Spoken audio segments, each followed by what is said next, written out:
नमस्कार, news India देख रहे हैं आप और आपके साथ मैं हूं सुरभि तिवारी। प्रश्नकाल का समय हो चुका है और पाकिस्तान के लिए जहां शनिवार का दिन किसी बुरे सपने से कम नहीं था और अल सुबह ही गोलियों की जहां आवाज सुनाई दी, धमाकों की गूंज, तो वहीं देश भर में वहां पर हमने देखा कि कैसे दहशत का माहौल बना हुआ था और यहां लोग बेहद ही चीख पुकार कर रहे थे क्योंकि तड़तड़ाहट सुनाई दे रही थी गोलियों की। दुनिया भर तक ये चीख पहुंची। देशों का ध्यान बलूचिस्तान की ओर खींचा गया और एक के बाद एक हुए आत्मघाती और बंदूकधारियों के हमले ने पूरे प्रांत को हिलाकर रख दिया। अस्पताल, बाजार, पुलिस स्टेशन, जेल और सुरक्षा ठिकाने, कोई ऐसी जगह नहीं रही जहां पर मौत का खूनी खेल नहीं खेला गया। शनिवार को बलूचिस्तान के 12 शहरों में एक साथ हुए बड़े और समन्वित हमलों ने न सिर्फ पाकिस्तानी सुरक्षा व्यवस्था की पोल खोल दी, बल्कि सेना की तैयारियों पर भी गंभीर सवाल खड़े कर दिए। इन हमलों में प्रमुख सैन्य ठिकानों, पुलिस चौकियों, अर्धसैनिक बलों के अड्डों और नागरिक इलाकों को निशाना बनाया गया। खास बात तो ये रही कि आत्मघाती हमलावरों के साथ साथ महिला लड़ाके भी शामिल थी, जिसने कि सुरक्षा एजेंसियों की चिंता और ज्यादा बढ़ा दी। अब खुद पाकिस्तान के रक्षा मंत्री ख्वाजा आसिफ ने संसद में माना है कि बलूचिस्तान की भौगोलिक स्थिति, संसाधनों की लूट और अंदरूनी गठजोड़ के चलते हालात सेना के लिए बेहद मुश्किल बने हुए हैं। एक रिपोर्ट आपको दिखाते पहले।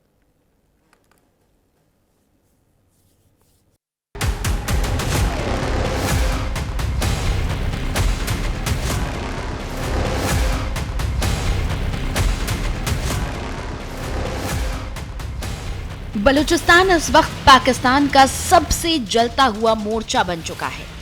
एक साथ कई शहरों में हमले, आत्मघाती हमलावर, आम नागरिकों को निशाना और जवाब में सेना का बड़ा ऑपरेशन। लेकिन जमीन पर हालात संभलने के बजाय और ज्यादा बिगड़ते नजर आ रहे हैं। इस्लामाबाद की नेशनल असेंबली में जब रक्षा मंत्री ख्वाजा आसिफ खड़े हुए तो उनके शब्दों में मजबूरी साफ झलक रही थी। उन्होंने माना बलूचिस्तान पाकिस्तान का करीब 40% इलाका है। इतना बड़ा क्षेत्र जहां पहाड़ हैं, रेगिस्तान हैं और सरकार का दावा है कि सेना हर जगह एक साथ नहीं लड़ पा रही। ख्वाजा आसिफ का साफ कहना, हम कोशिश कर रहे हैं, 177 उग्रवादियों को मार गिराया गया है, लेकिन इतने बड़े इलाके में हर हमले को रोक पाना आसान नहीं। यानी पाकिस्तान पहली बार खुलकर मान रहा है, बलूचिस्तान हाथ से फिसल रहा है।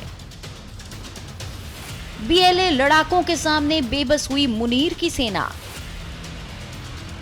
बलूचिस्तान पाक के भौगोलिक क्षेत्रफल का 40% हिस्सा। इतने विशाल इलाके पर नियंत्रण रखना असंभव।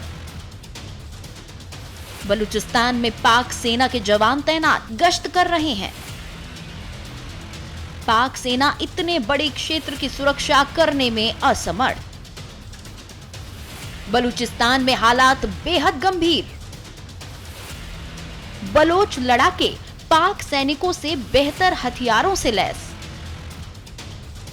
बलोच लड़ाकों के पास 4 से 5 हजार डॉलर की heat detecting laser. Baloch 20 lakh रुपए की राइफलें इस्तेमाल करते हैं। चीन ने ग्वादर से अपने सभी लोगों को निकाला। बलूचिस्तान में हिंसा अब नए स्तर पर पहुंच चुकी है। शनिवार सुबह एक साथ 12 शहर, क्वेटा से लेकर ग्वादर तक, आतंकियों ने आम नागरिकों और सुरक्षा ठिकानों को निशाना बनाया। हमलों में महिला आत्मघाती हमलावरों के इस्तेमाल ने सुरक्षा एजेंसियों की चिंता और बढ़ा दी। इन हमलों के बाद पूरे प्रांत में हाई अलर्ट घोषित कर दिया गया। हमलों के बाद पाकिस्तान की सेना ने बड़े पैमाने पर ऑपरेशन शुरू किया। सरकार का दावा है अब तक 177 उग्रवादी मारे जा चुके हैं। 166 शव अस्पताल में पहचान और कानूनी प्रक्रिया के लिए भेजे गए हैं। लेकिन सवाल ये है, अगर हालात काबू में हैं, तो रक्षा मंत्री खुद संसद में बेबस क्यों दिखे? ऑपरेशन हेरोफ 2 के तहत सैन्य कार्रवाई की गई। बलूचिस्तान के 12 शहरों के 48 ठिकानों पर हमले। ऑपरेशन में 80 से ज्यादा पाकिस्तानी ढेर। 18 पाकिस्तानी सैनिकों को बंदी बना लिया गया। पाकिस्तानी सेना के कई अहम ठिकाने तबाह। दर्जनों पाक सैन्य चौकियों पर बीएलए का कब्जा। कुछ इलाकों से पाक का नियंत्रण पूरी तरह से खत्म।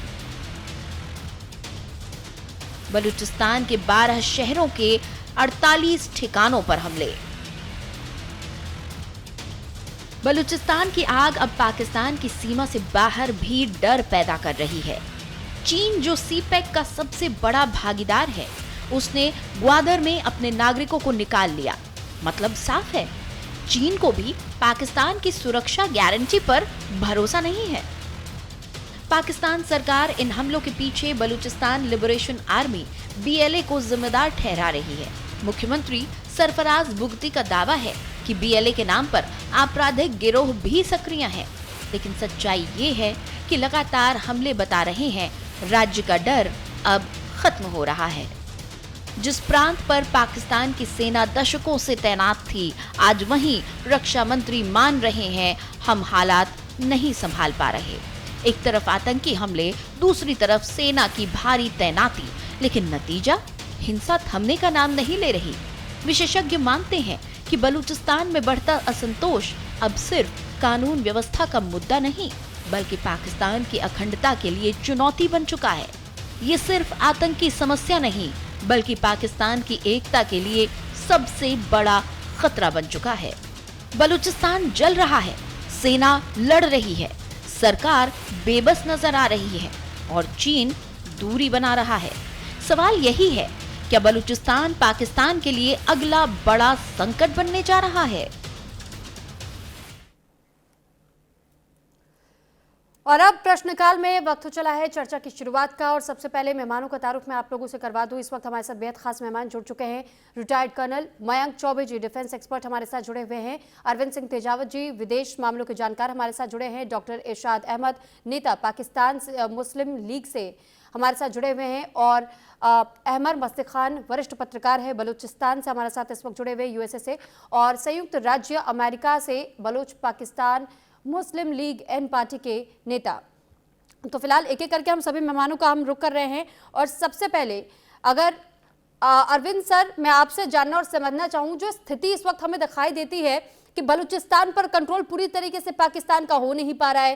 पाकिस्तान चारों खानों चित इस वक्त होता हुआ दिखाई दे रहा है, क्योंकि चारों तरफ से घिर चुका है।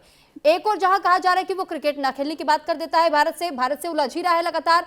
वो यूएस से नजदीकियां बढ़ा रहा है, लेकिन यूएस भी इस वक्त सपोर्ट करता हुआ दिखाई नहीं दे रहा है, क्योंकि जब रॉ मिनरल्स की मीटिंग बुलाई जाती है तो वो पाकिस्तान के साथ नहीं होती, भारत को इन्वाइट भेज दिया जाता है। हम तीसरी मोर्चे पर देखते हैं कि चीन, जो कि ग्वादर में लगातार पोर्ट्स बनाने का काम, सड़कें बनाने का काम और बाकी के प्रोजेक्ट्स कर रहा था, वो भी फिलहाल के लिए अस्थायी तरीके से रोक दिया गया है। तो इस वक्त पाकिस्तान के लिए अभी कितनी मुश्किलें होती हुई दिखाई दे रही है बीएलए के इस जंग के बाद? जी देखिए सुरभि जी, हमारी मतलब भारत का एक राष्ट्र के बतौर पाकिस्तान से शिकायतें जायज हैं, पर उसके बावजूद बहुत सारी चीजें हैं जिसके बारे में वहां के हुक्मरानों को सोचना चाहिए।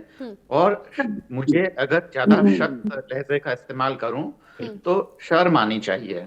वहां के बलूचिस्तान के लोगों को बिला वजह वे लोग परेशान कर रहे हैं। आप देखिए कि बलूचिस्तान पर अभी खाली पाकिस्तान ही नहीं, चीन और अमेरिका की भी नजर टिकी हुई है। और इसका कारण वहां के संसाधन है। वहां पे तांबा, जस्ता, जिप्सम, क्या क्या नहीं होता है, पेट्रोलियम है वहां पे, रेयर अर्थ मिनरल सारे के सारे वहां पर हैं।